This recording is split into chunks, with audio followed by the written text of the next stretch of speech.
It is Dr. Fabian Williams with Life Anew, where your new life awaits. And we're going to kill stress because we know stress kills. So today I want to get a little technical and talk about the window of tolerance. And your window of tolerance is that area of things that you can tolerate.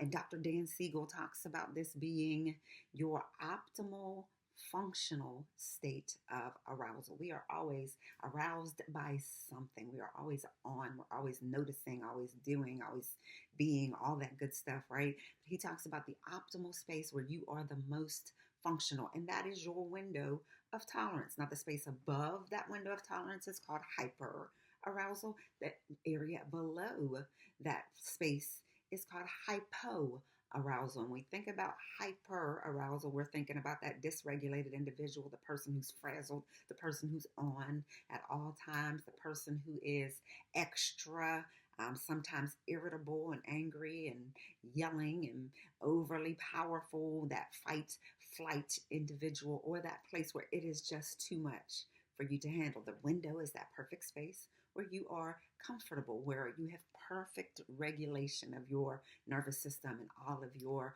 parts, right? And then that hypo arousal, when we think of that, we think of like the Eeyore and the Snuffleupagus and that hey po, not completely flat individual, or I just can't take anymore. That person who can no longer function, who has given up, somebody who can't get themselves out of bed and can't be.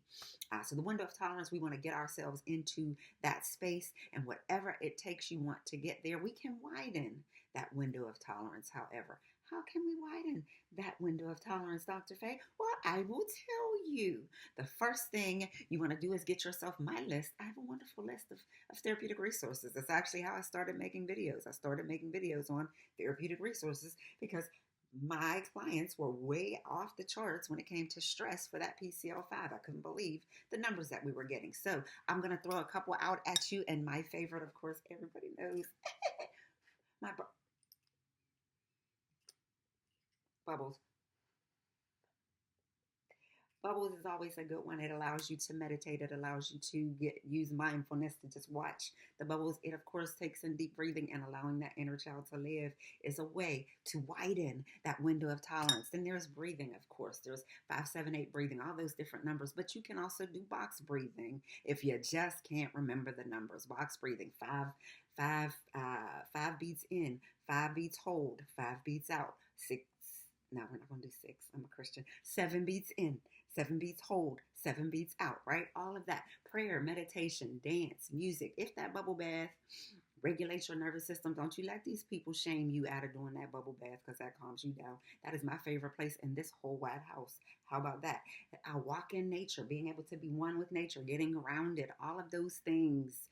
5, 4, 3, 2, 1. I'm sure some of you saw that on Breaking Bad. 5 things I can see, 4 things I can smell, 3 things I can touch, 2 things I can taste, 1 thing I can hear. However you put the numbers together, I might be messing it all up, but that's what you want to do to regain control of your nervous system. So these are just some ideas. I would love for you to share some of yours. And if you feel that you are, you could use a good conversation with someone to help you, please reach out to a therapist, because this is not to replace your therapist and good quality therapy. However, if you feel like you need to reach out to me, feel free, www.lifeanew.com.